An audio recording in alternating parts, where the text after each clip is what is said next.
마태복음 11장 1절부터 6절 말씀입니다. 마태복음 11장 1절부터 6절 말씀입니다.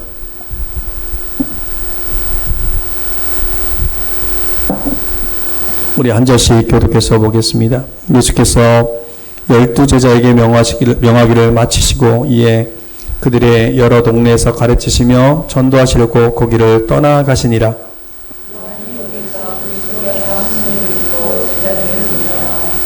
예수께 여짜오되 오실 그이가 당신이 오니까 우리가 다른 이를 기다리오리까?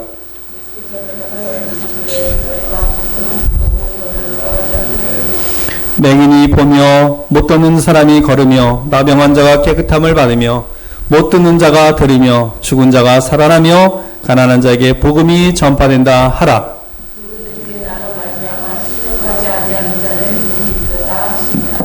아멘. 오늘 이 말씀 가지고 실족하지 아니하는 복이라는 제목으로 하나님 말씀 보도록 하겠습니다. 우리가 신앙생활을 할 때 신앙생활을 잘 해오다가 끝에 가서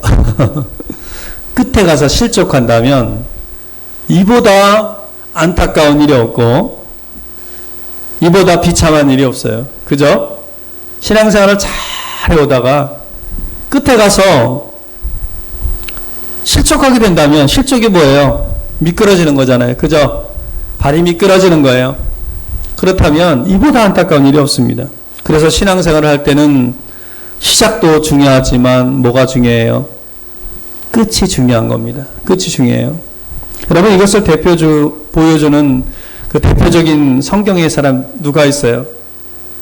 예수님의 제자 가운데 우리 정집사님 잘 말씀하셨는데 가룟 유다예요. 가룟 유다. 그죠?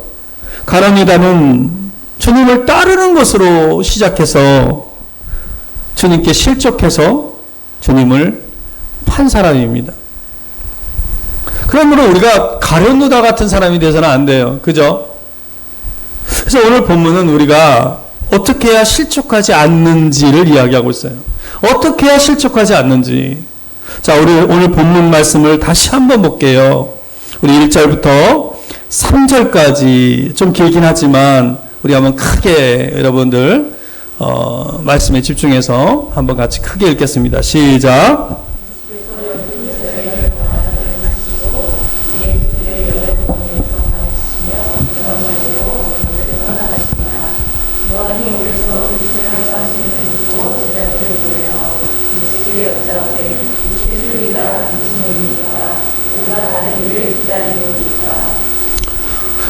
우리가 잘 알고 있는 것처럼 우리가 마태복음 10장에서 제자들을 파송했잖아요.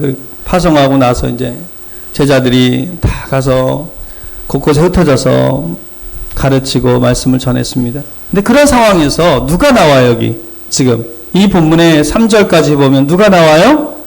세례요한이 나와요. 세례요한이 나옵니다. 근데 이 세례요한이 지금 어디 있다고 이야기하고 있어요?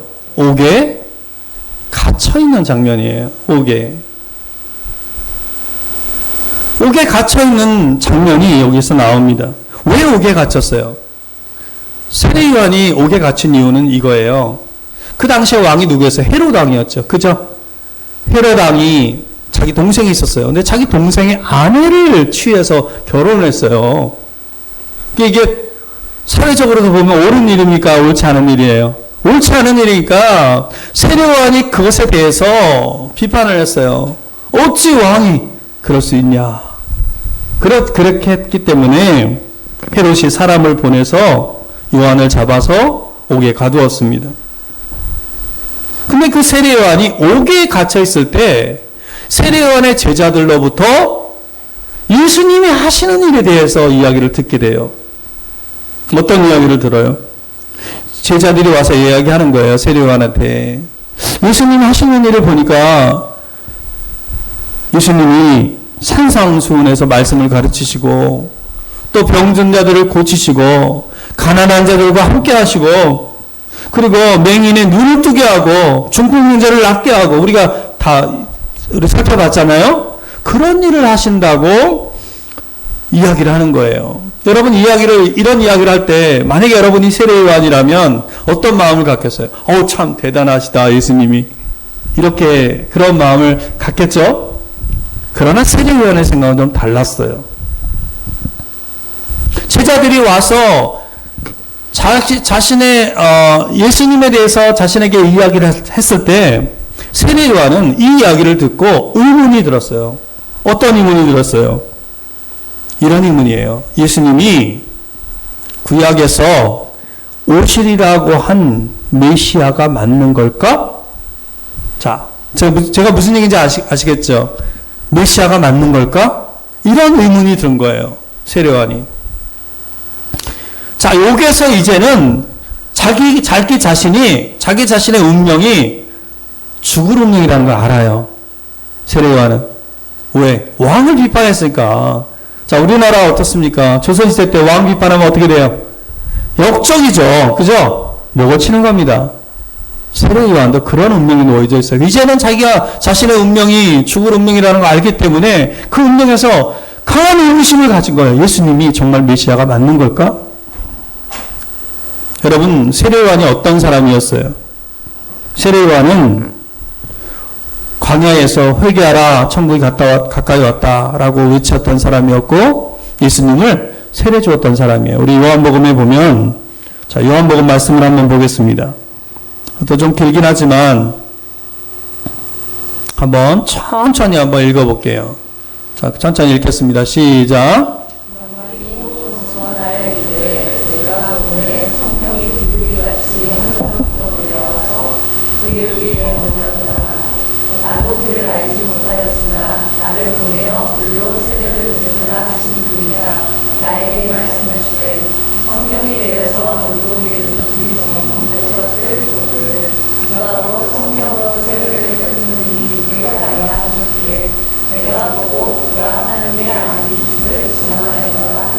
여러분, 이 말씀을 보면 세례요한은 예수님에 대해서 잘 알던 사람이었어요? 모르던 사람이에요. 여기 말씀을 보니까 제가 밑줄을 쫙 쳐놨어요. 제가 다시 한번 읽어볼게요. 나도 그를 알지 못하였으나, 여기서 그는 누굴 얘기하는 거예요? 예수님을 얘기하는 거예요. 세례요한은 예수님을 다 알았다? 아닙니다. 그를 몰랐어요. 그러나 나를 보내어 물로 세례를 베풀라 하신 여기서 그이는 누구예요? 성령님. 그죠? 성령님께서 성령이 비둘기같이 어깨에 내리면 그 사람에게 세례를 주라 그랬어요. 그 사람이 메시아다. 그래서 이 세례요한은 예수님이 메시아인 줄 알고 세례를 준 게 아니라 성령님의 말씀에 순종해서 세례를 주었다라는 거예요. 여러분 이해하시겠어요? 그래서 메시아에 대해서 증거했지만 메시아인지, 예수님이 메시아인 줄은 몰랐다라는 거예요. 여러분, 세례요한은 에세네파의 일원이었어요. 은둔 생활을 했습니다. 그 에세네파가 뭐냐면 그들은 이분법적인 사고를 갖고 있었어요. 그러니까 세상은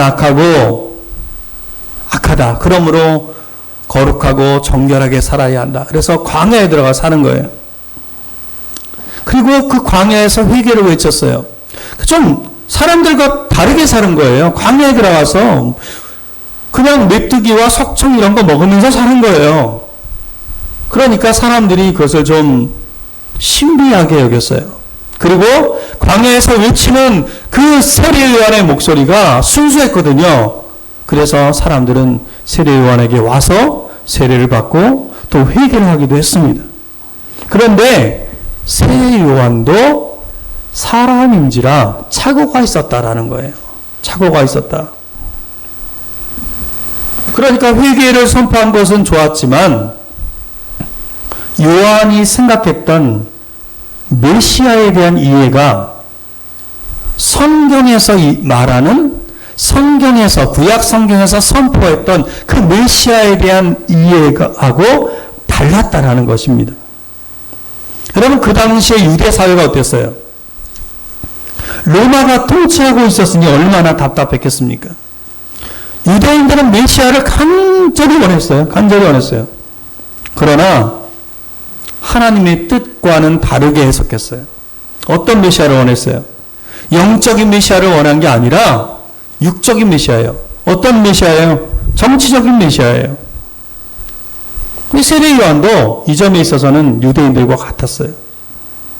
그러니까 성경에서 말씀하신 메시아는 영적인 해방과 자유를 위한 그런 메시아였지만 유대인들이 생각했던, 그리고 이 세례 요한이 생각했던 메시아는 육신을 해방시키는 그런 메시아였다라는 것입니다. 그 정치적인 메시아예요. 다윗왕 같은 그런 강력한 군주가 나타나서, 다윗왕 같은 그런 존재가 나타나서 자기를 지배하고 있던 로마 정권을 다 물리치기를 바랬던 그런 메시아를 그런 메시아로 생각했다는 것입니다. 그래서 그 로마군을 다 물리치고 평안한 삶을 살기를 원했다는 거예요. 그래서 세례 요한도 이 유대인들처럼 이 메시아가 오시면 곧바로 심판과 구원이 이루어지고, 그리고 이 땅에 평화가 올 것을 기대하고 있었다라는 거예요. 세례 요한도. 그래서 그런 메시아를 기다리고 있는 거예요. 그런 강력한 메시아를 이 세례 요한은 기다리고 있는데, 메시아로 오신 예수님이 로마군하고 싸웠습니까? 안 싸웠어요? 안 싸웠어요. 자, 저를 좀 봐주세요. 예수님이 어떤 일을 하셨어요? 예수님이 어떤 일을 하셨어요? 가난한 사람들과 함께 있었어요. 그죠? 병든 자를 고쳐주시고, 그리고 하나님 나라의 말씀을 가르쳐 주시고, 그런 일만 하는 거예요. 세례 요한은 그걸 기대하고 있는데 지금 로마군하고 싸워서 뭔가 큰 기적을 일으켜가지고 싸워서 다 물리치고 이 땅에 평화가 오기를 기대하고 있는데, 예수님이 하신 일이 뭐예요? 병든 자 고쳐주고 가난한 사람들과 함께 있고 그런 일을 하는 거예요. 그러니 이 세례 요한도 예수님이 메시아가 맞는지 의문이 들었던 거예요. 그 감옥에서. 그래서 예수님의 행동은 이 세례 요한이 생각했던 메시아의 삶이 아니었다라는 것이죠. 그래서 제자들을 보내서 예수님께 묻고 있는 장면이에요. 지금. 자, 배경 설명했어요. 제자들을 보내서 예수님한테 묻는 거예요. 지금 제자들이 와서 예수님한테 묻는 거예요. 그 묻는 질문이 뭐였어요? 당신이 오실 그 메시아입니까? 라는 질문이었죠. 그죠? 그리고 그 질문에 대한 답으로 예수님이 무슨 말씀을 하시냐면 4절, 5절에 말씀을 하시는 거예요. 4절, 5절에 말씀을 하시는 거예요. 4절, 5절. 자, 제가 말씀을 너무 많이 밑에 것까지 했는데 위에 있는 거 전파된다 하라까지 한번 읽어보겠습니다. 시작.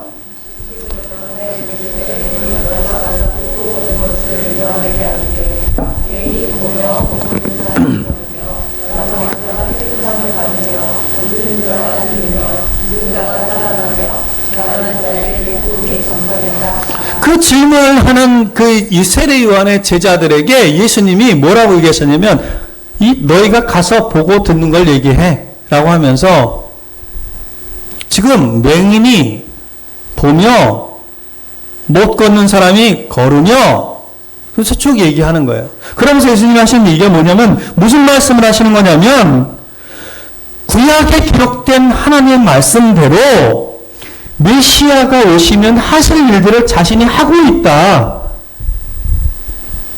자, 다시 말하면 세례 요한의 생각과 다르게 예수님은 자신이 오시리라 한 그 메시아가 맞다라는 말씀을 하시는 거예요. 아멘입니까? 그 얘기를 하시는 거예요. 자, 메시아가 오시면 어떤 일이 벌어진다고 성경에 예언되어 있어요. 구약 성경에 보면. 제가 여기 이사야 35장 말씀을 밑에다가 놨는데, 구약 성경에 보면 메시아가 오시면 어떤 일이 벌어질 거라고 이야기하고 있는 예언된, 선포된 말씀이 있어요. 자, 한번 읽어볼게요. 우리 겁내는 자들에게 같이 읽겠습니다. 시작.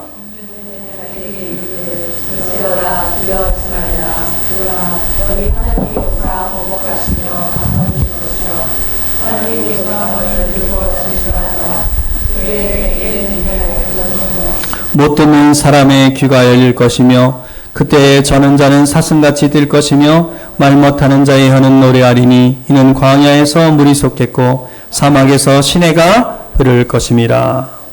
여러분, 구약 성경에 예언된 메시아가 오시면 어떤 일을 하고 하실 거라고 예언하고 있습니까? 이 말씀에 보면 그 대적들이 있으면 그 대적들을 보복하여 주시고 구원해 주신다라고 이야기하고 있어요. 근데 유대인들과 세리요한은 이걸 오해한 거예요. 어떤 걸 얘기하는 거냐면 육적인 대적. 그러니까 로마가 육적인 대적이잖아요. 그들을 침범했고 그들을 구속하고 있고 그들을 지배하고 있으니까 그 육적인 그 대적이라고 생각했던 거예요, 로마를. 그러나 구약 성경에서 얘기했던 그 대적은 누구를 얘기하냐면 영적인 대적을 이야기하는 것입니다. 그러니까 예수님이 메시아로서 오시면 이런 일이 벌어지는데 어떤 일이 벌어지냐면 창세기 3장 15절에 예언된 것처럼 창세기 3장 15절은 원복음이라 그래요. 거기에 보면은 어떤 일이 벌어지고 있어요. 여자의 아들이 뱀의 뭐를 밟아요? 머리를. 그죠? 그러니까 구약에서 예언된 메시아가 오시면 사단의 머리를 밟고 보복하여 주시고 사단의 노예에 있던 자신의 백성들을 구원하여 주신다. 아멘입니까? 영적인 메시아예요. 영적인 메시아. 그러니까 맹인들이 눈을 뜨는데 영적으로 눈이 감겨져 있는 사람이 있어요. 눈이 아직 안 떠 있어요. 자, 저를 봐주세요. 눈이 아직 영적으로 안 떠있어요. 그러면 그 메시아가 그 사람에게 임하면 그 사람이 영적인 눈을 뜨는 거예요. 걷지 못하는 사람이 있으면 그 사람이 영적으로 걷게 되게 되는 거예요. 영적으로 말 못하고 영적으로 저는 자가 있으면 말하고 뛰게 된다는 것입니다. 아멘입니까? 예수님은 선지자들을 통해서 말씀하신 것처럼 각종 병자들을 고쳐주시고 복음을 전파하고 계시고 있었다는 것입니다. 그리고 자신이 오시다고 약속하신 그 메시아임을 증거하기 위해서 행하시고 계셨다라는 얘기를 이 세례 요한의 제자들에게 하는 거예요. 여러분 믿습니까? 그래서 그렇게 이야기하는데 유대인들과 세례 요한은 구약에 선포된 하나님의 뜻을 온전히 알지 못하고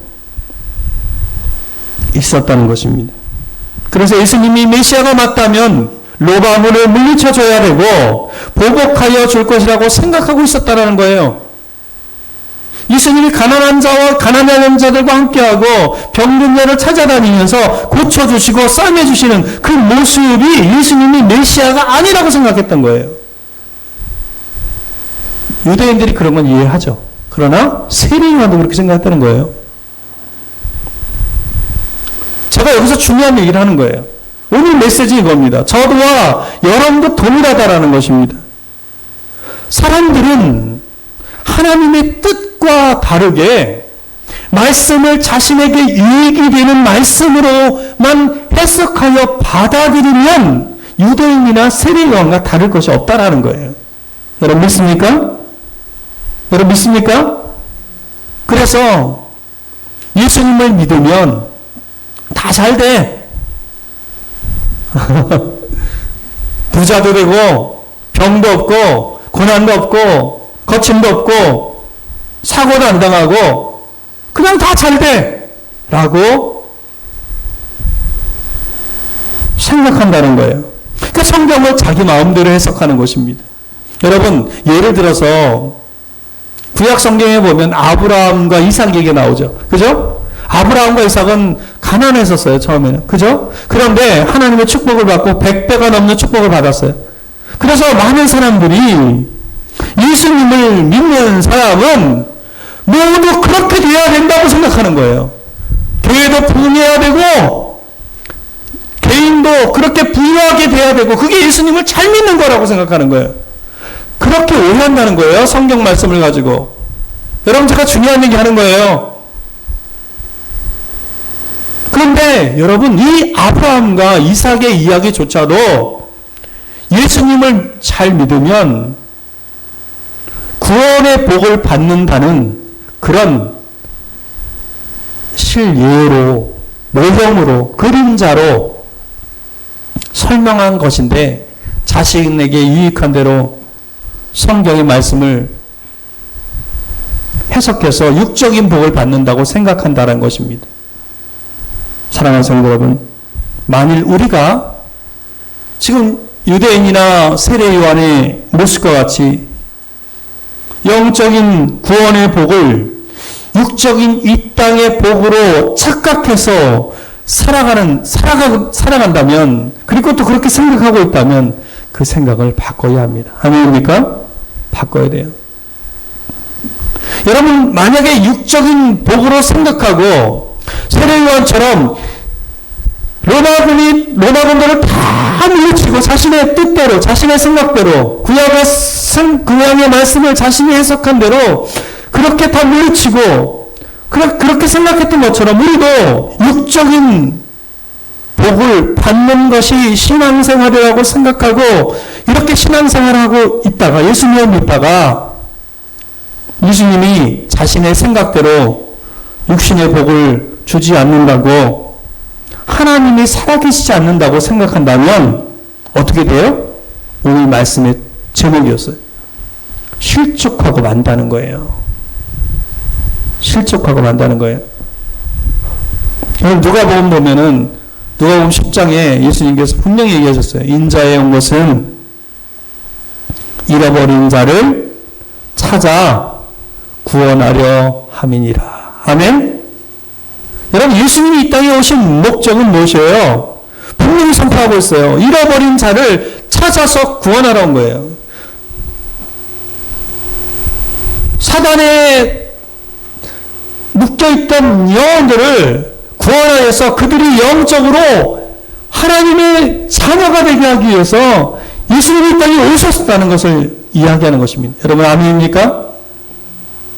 여러분, 이 땅에 살아가는 잃어버린 영적인 맹인, 말 못하며 각종 병들고 저는 사람들을 치료하고 구원하셔서 그들을 영적으로 영원한 세계가 있다는 것을 보게 하고, 내가 지금은 힘이 약하고 연약하여서 아무것도 할 수 없지만 그러나 영원한 세계에서는 기쁨과 하나님이 주시는 그 놀라운 기쁨 가운데 살아갈 수 있고 뛰어다닐 수 있고 날아다닐 수 있다는 걸 보게 해준다는 그 믿음을 보게 해주신다는 것입니다. 아멘입니까?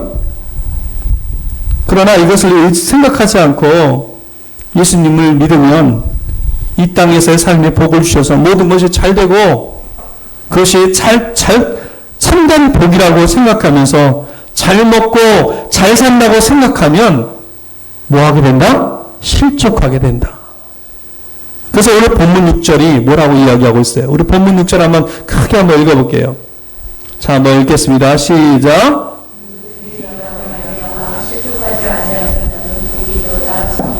여러분, 예수님을 세례준 세례 요한조차도 성경의 말씀을 하나님의 뜻과 다르게 자신에게 유익한 말씀으로 해석한다면 세례 요한조차도 실족하게 된다는 거예요.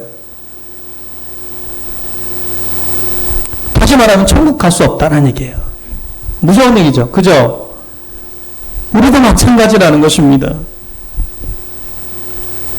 주님은 우리가 실족하지 않기를 바라십니다. 아멘입니까? 그러므로 내 뜻인지 내가 해석하는 하나님 말씀인지 하나님 말씀인지 제대로 해석해야 되는 것입니다. 그래서 주님은 우리가 실족하지 않기를 바라세요. 그래서 실족하지 않기를 위해서 주님은 어떤 장치를 마련해 주셨어요. 어떤 장치를 마련해 주셨나요? 자, 성경에 보면 실족했던 많은 사람들이 있었어요. 예수님을 따르던 사람들 중에 대표적인 사람이 누구예요? 베드로입니다. 베드로는 뭐라 했어요? 내가 절대로 예수님 부인하지 않습니다. 근데 어떻게 했어요? 예수님이 그러셨어요. 다 굴기 전에 내가 3번 부인하리라 그랬는데 그 부인했어요. 넘어졌단 말이에요. 실족했단 말이에요. 근데 예수님이 그 베드로에게 하신 말씀이 있어요. 누가복음 22장. 이 말씀 되게 중요한 말씀인데 22장 31절 32절 말씀이에요. 한번 크게 읽어보겠습니다. 시작.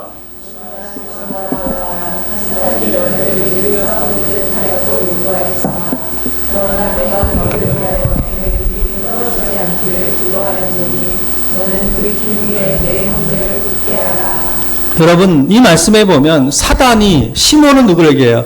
시몬 베드로. 그죠?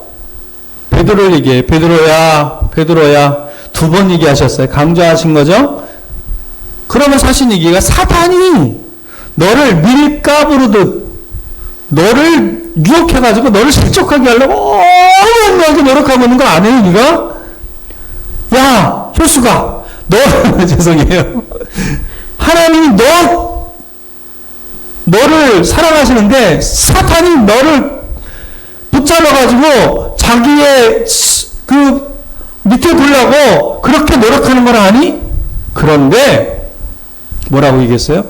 그러나 내가 너를 위하여 내 믿음이 떨어지지 않기를 뭐했대요? 기도하였나니.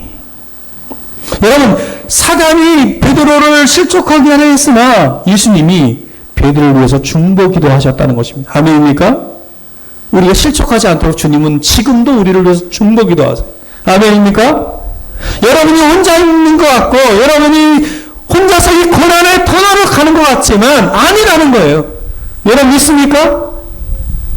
하나님이 붙잡고 계시고 여러분을 위해서 눈물로 기도하고 계신다는 거, 주님이 여러분을 위해서 기도하고 계신다는 거 기억하시기를 바랍니다.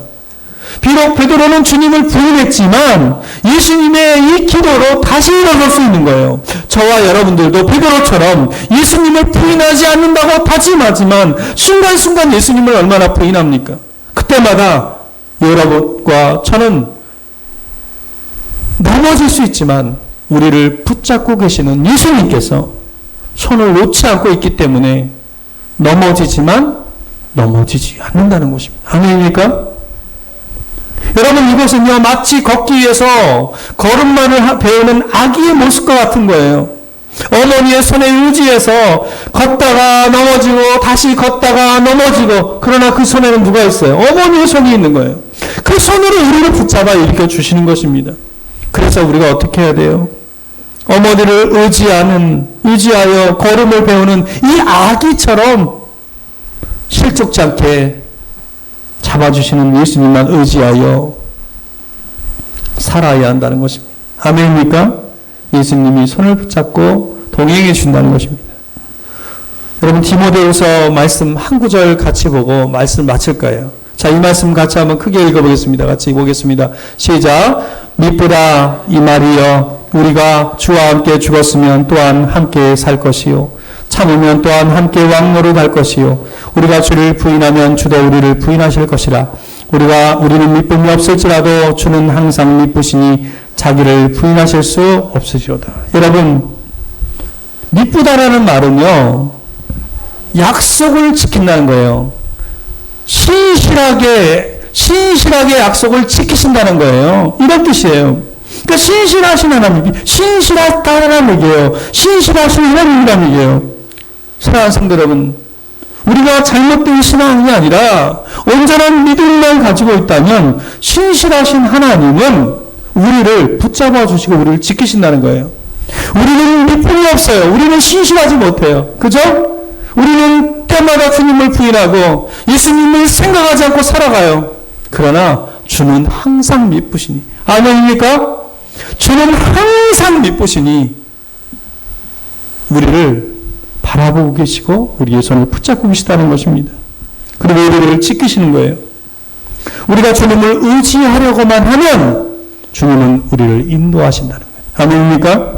그래서 저와 여러분 세상의 복을 구하는 것이 아니라 복음의 말씀을 듣고 먹으며 진리의 말씀을 알고 깨닫게 달라고 간절히 구하는 것입니다. 아멘입니까? 세상의 것들을 그 욕심을 가지고 살아가는 것이 아니라 나에게 시간이 있다면, 나에게 주어진 그 환경이 있다면 진리의 말씀을 더 깨닫게 달라고, 내가 그렇게 살아가게 해달라고, 내가 영혼을 바라보며 살아갈 수 있게 해달라고, 영혼을 볼 수 있게 해달라고, 죽음을 넘어서 그 이후의 세계에 대해서 내가 깊이 묵상하게 해달라고 하나님 앞에 간절히 구해야 한다는 것입니다. 예수님이 저와 여러분이 걸려 넘어지지 않도록 손을 꼭 붙잡아 주시고 하나님 나라에 가는 그날까지 동행하고 계심을 여러분 믿으시기 바랍니다. 이 사실을 믿고 예수님만 바라보며 살아가야 하는 것입니다. 우리 다 실족하지 말고 예수님만 의지하는 그런 신앙인으로 살아가기를 간절히 축원합니다. 우리 이 시간 우리 찬양 한 장 드리겠습니다. 그의 생각 찬양 드리겠습니다.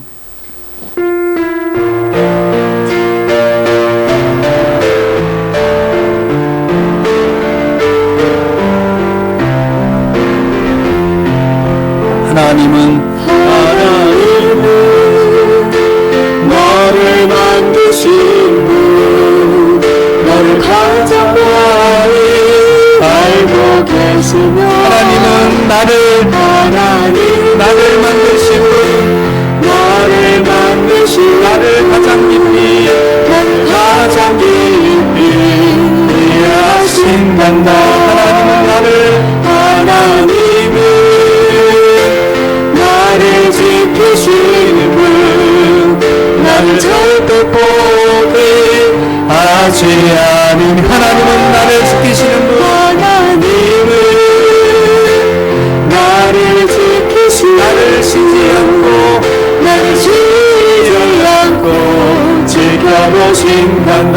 그의 생각 그의 생각 셀 수 없고 그의 자리 무궁하며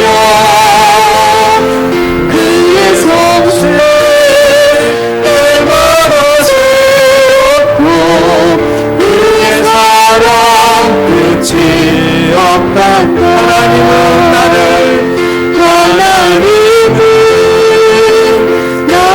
원하시는 분, 이 세상을 무엇 그 누구보다.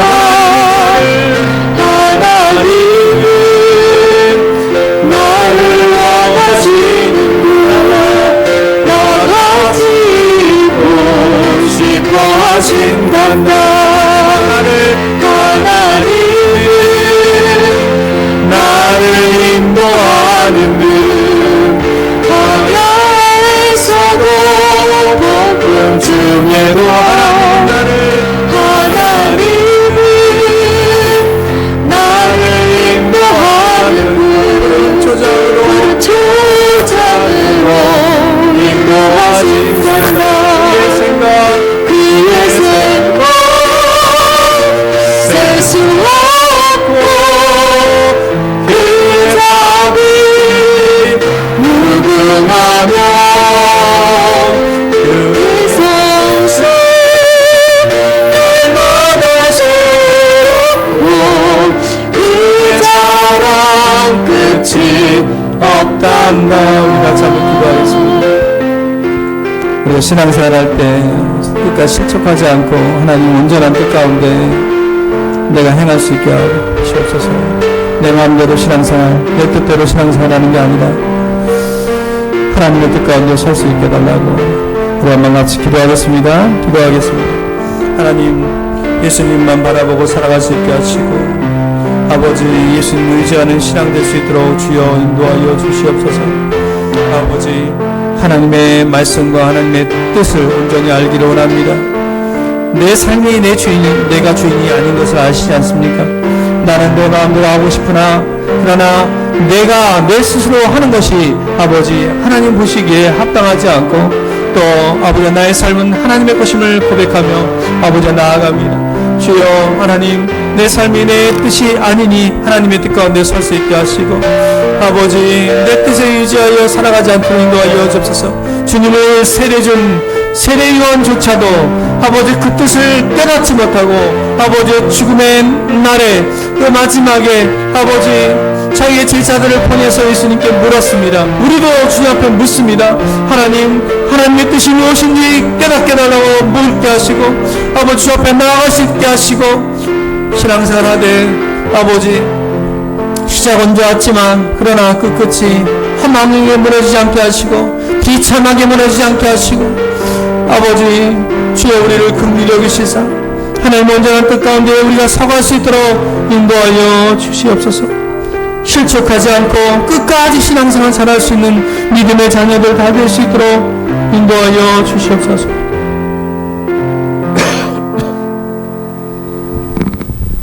우리는 미쁨이 없을지라도 주는 항상 미쁘시니 라고 말씀하셨습니다. 주님, 우리는 주님 앞에 신실하지 못하고 때론 내 마음대로 행하다가 넘어지고 또 쓰러지고 실족합니다. 주님, 우리를 위해서 기도하신다 하셨사오니 그 신실하게 우리를 사랑하시고 우리는 나의 생각조차도 알 수 없사오나 우리의 모든 생각을 셀 수 있으시고 우리의 모든 속을 속속들이 다 아시는 주님께서 우리의 인생을 다 아시오니 주여, 내게 주어진 인생이 내 인생이 아니라 하나님이 주신 또 하나님의 뜻 가운데 있는 인생 되기를 소망합니다. 하나님, 우리를 긍휼히 여기사 하나님의 뜻 가운데, 온전한 뜻 가운데 설 수 있도록 인도하여 주시옵소서.